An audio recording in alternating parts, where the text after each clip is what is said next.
Just want to thank you for joining us for this announcement of our final candidate before we get our by-election campaign into full swing. We are here in Calgary-West, and as you can see behind me, at one of the most beautiful spots in the entire city here in Battalion Park. Now, this by-election riding was a bit of a surprise to us. We knew that we were going to have at least 3 by-elections to contest against the Premier and his 2 handpicked unelected ministers, but I can't say that we were anticipating a 4th. Nevertheless, here we are, and we are ready to go. Like the other 3 constituencies we're contesting, Calgary-West is a long-time PC stronghold.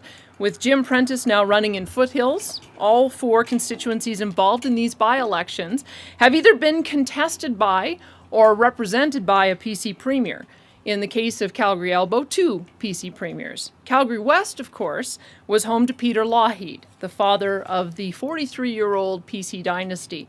He represented this constituency for his entire 18-year career in the legislature, first as leader of the official opposition and then as premier. Since then, 4 other PCs have been elected in Calgary-West. It's been a constituency, for the most part, that has been reliably blue and orange. But like Calgary-Elbow and Edmonton-Whitebud, the voters of Calgary-West aren't above sending the PCs a message when they fail to meet expectations. In 1993, the voters of Calgary-West defeated their PC MLA and sent a message that the free spending and indebted record of the PC government would not go unpunished. Fast forward 20 years and we find ourselves in a pretty similar situation. On top of the kind of overspending and debt that we saw from the PCs in the early 1990s for mistakes for which the PCs were punished, we now have a government that has become defined by its scandals and its entitlements. Airplanes, expense claims, shady donations, first-class flights, 5-star hotels. The string of ethical and entitlement scandals has put a black eye not only on the PC party, but on the entire province. We have a lot of hard work ahead of us to repair Alberta's image and reclaim a reputation for honesty, integrity, and accountability among our elected officials. But that begins now. We're here today because it's once again time to send the PCs a message in Calgary-West, a message that we will no longer put up with their mismanagement and their entitlements, a message that we demand better from our leaders, and a message that there is finally a viable alternative, a party that will govern for all Albertans and put their interests first. That's why I am so proud to introduce you to the Wildrose candidate for Calgary-West, Sheila Taylor. Here, here. Sheila is a 2-term school trustee with the Calgary Board of Education and recently completed a term as chair. During her tenure, she has earned a reputation as a champion for openness, an advocate for students, and a defender of taxpayers. In fact, it was Sheila who, immediately after being elected, called for an investigation into the board's $285 million office space lease, a transaction initiated by none other than the PC candidate in Calgary-Elbow, Gordon Dirks. I kind of like the contrast there. Prior to being elected to the CBE, Sheila spent 8 years in marketing and accounting with Imperial Oil before moving to Calgary to raise her family. Together with her husband, Aaron, they're raising 2 children who attend public school in Calgary. Between it all, she's found time to serve as president of her local community association, and she even coaches basketball 1 night a week. With Sheila in place here in Calgary-West, our slate of Wildrose candidates for the 4 by-elections is now complete. And I must say, I could not be more proud of the team that we are putting forward. The men and women who will represent Wildrose this fall represent the best of Alberta's bright future. Tim Grover in Edmonton-Whitebud, a father of 5 and entrepreneur with 25 years of experience starting, growing, and operating small businesses. Colonel John Fletcher in Calgary-Elbow, a distinguished lawyer, military man, an energy executive, and former commanding officer of the Calgary Highlanders. Kathy McDonald in Calgary Foothills, a 25-year veteran of the Calgary Police Service, recognized internationally for her work in cybercrime, identity theft protection, and anti-bullying. And Sheila Taylor in Calgary-West, school board trustee, former CBE chair, and passionate public servant who has represented her constituents with integrity, optimism, and purpose. In closing, I invite Albertans to evaluate and contrast the difference between our Wildrose candidates and the PC slate of candidates. One slate consists entirely of fresh faces, new to provincial politics, dynamic and diverse, ready to serve Albertans for all the right reasons. The other Career politicians, insiders, yesterday's leaders clinging to years gone by, hungry for one last shot at power. The Alberta of the past. Jim Prentice promised generational change. Well, the Wildrose is happy to deliver. It is now my pleasure to introduce you to the Wildrose candidate for Calgary-West, the woman who will send the PCs a message, Sheila Taylor.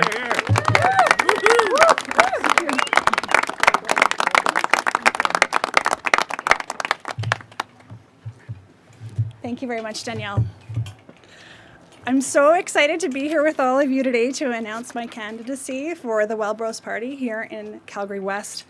It's a great day. I can't wait to roll up my sleeves, get to work, and send the PCs a message. I'm ready to work hard for the citizens of Calgary-West and to earn their vote, and I'm very optimistic that the Wildrose Party will be successful here. I first ran for the school board in 2010 because I wanted to make sure students were put first, tax dollars were spent wisely, and that openness and accountability were a priority. It's been an honor to serve. For me, it's always been about serving the public. It's always been about ensuring parents had strong representation, and I plan to bring these values to the Alberta Legislature as an MLA. I'm very excited to be taking the next step in public service. I will be taking an unpaid leave of absence from my duties at the Calgary Board of Education during the election period. I'll be out working hard every day, talking to the citizens of Calgary-West, learning about what the issues are of importance to them, and hearing directly from them.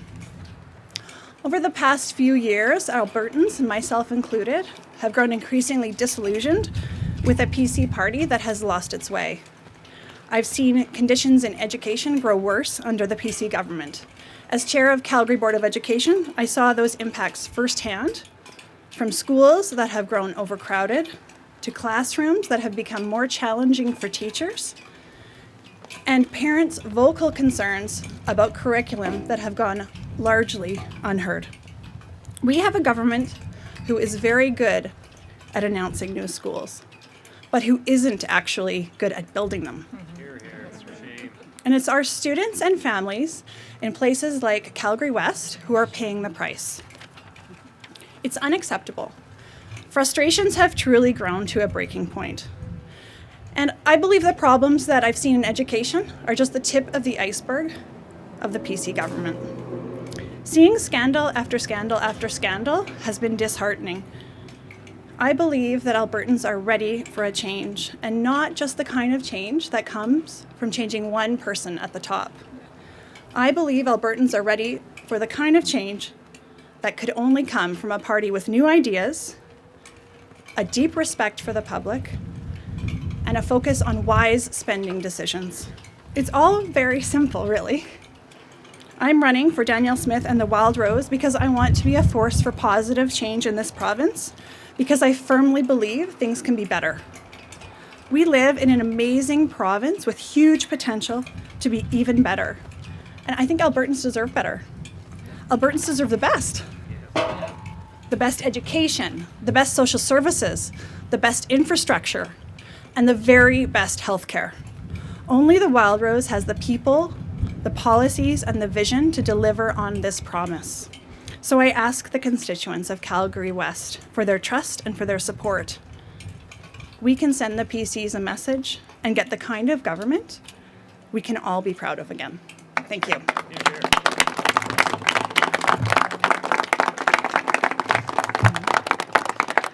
So with that, we'd be happy to take any questions. Just when you're asking questions, just indicate if you're directing them to me or to Sheila.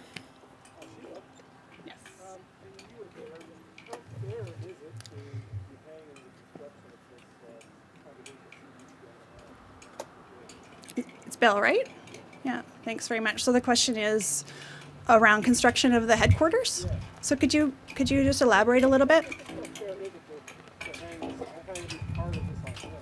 Mm-hmm.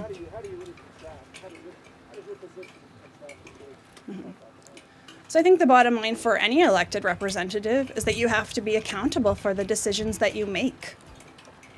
For me, when I ran in 2010, one of the big things that I heard from members of the public was concern over the cost of that building, concern over the lack of consultation, about the fact that decisions related to that pricey headquarters are made behind closed doors. And that's why one of the first steps that I took when I was elected to ask for that to be investigated. And it's sad that that's really not the end of the story, because it continues on. This costs our system about $12 million every single year. That's money that should be going to classrooms. Yeah. And so students and parents are still paying the price for that poor decision every day. Yeah. So why Ron here and not an elbow? That's a good question. I think that this announcement on Monday that there was going to be a by-election here was a surprise to many, including me. It was a pleasant surprise. But I'm very excited to be running here. I feel a strong connection to this community, a community that has major concerns about education. And so I am connected to those issues, and I'm looking forward to hearing about what the other issues and concerns are for people here. Beyond this opportunity coming up at this time, Yeah. you just ran for election as a school trustee a year ago, less than a year ago. Yeah. When did it occur to you that maybe you could make a contribution at the provincial level as opposed to the school trustee? I think it was Monday at about noon. Surprised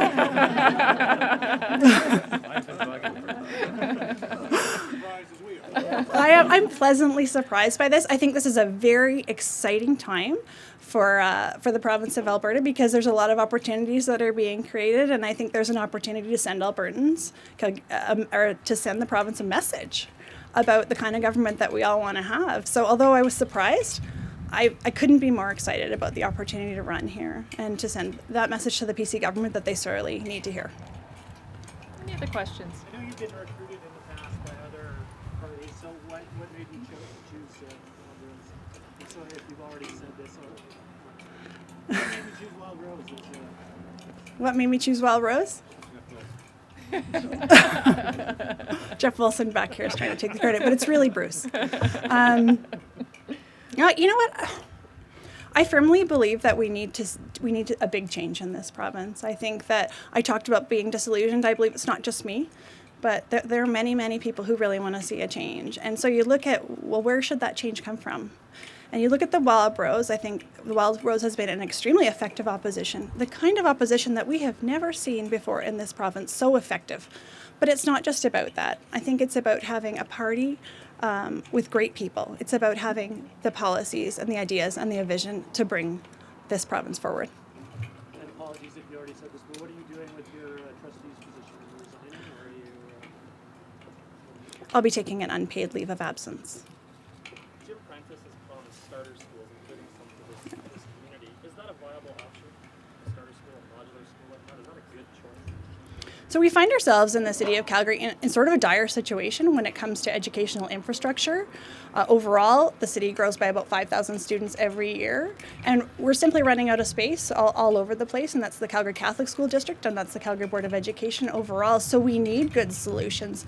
We're really behind the eight ball in this province. One of the big reasons is because we saw 5 straight years with no school announcements, and now we're playing catch up. So, the starter schools are a bit of a Band-Aid solution, but we absolutely need to move forward with finding school spaces. One of the big disappointments with the starter school announcement was that the Calgary Board of Education put forward a request for $43 million in order to complete those projects.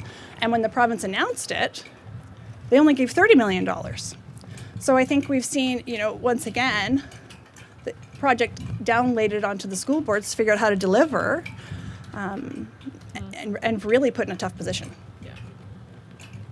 Any other questions? Obviously there's a lot of people who are very unhappy with the PC government, but there's also been people not that happy with the board, the Calgary board. Do you think is that going to be an issue on the trail? I think I absolutely have a very strong record on the Calgary Board of Education.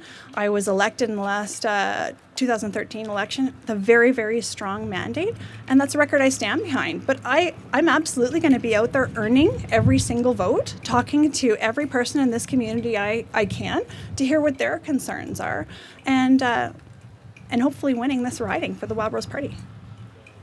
Any other questions?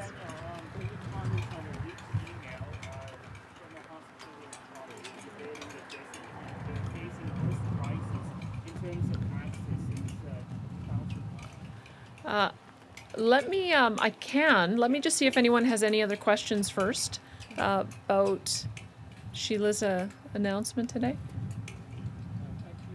Yeah. Are you a member of the media? Oh, I'm sorry, sir. We're just doing a media avail. I can talk with you one-on-one afterwards. Thank you, though. With the Wildrose, don't start school. Did you catch up? I have to say, I've been talking with I've met with both my school boards in my area today to find out what their impression of it was. And the key is that you do need to have, in their view, a core of the school being the gymnasium. So if you build a core gymnasium so that you actually have something to build around, there are lots of ways to be able to accommodate students in for library space in portables or in classrooms for portables, but you don't really have a fully functioning school if you don't have that core of it. The worry I do have is that, as Sheila mentioned, this being a Band-Aid, does that mean that it's going to be put off for a very long period of time before these communities get permanent schools? Does it mean that the other schools that have been waiting in their turn to be able to see some action on the school sites where schools have been announced get bumped? I think that they've created a series of expectations about how they're going to deliver on these, and I think they should keep the commitments that they've made so far. I'll keep an open mind about whether or not this is going to be a reasonable solution. We'll obviously want to hear from the community and hear from the parents, but we are concerned that it's going to be paying twice in effect, and it may put off the permanent solution just because they've been able to relieve it with a Band-Aid. I think that's what most people are concerned about. Any other questions? Now, I haven't read the email that you're talking about, so maybe we should just do a one-on-one afterwards so that I can have a chance to read it and let you know. I may even have Carrie Toll answer the question for you. She's our backup on healthcare. All right, thanks, folks.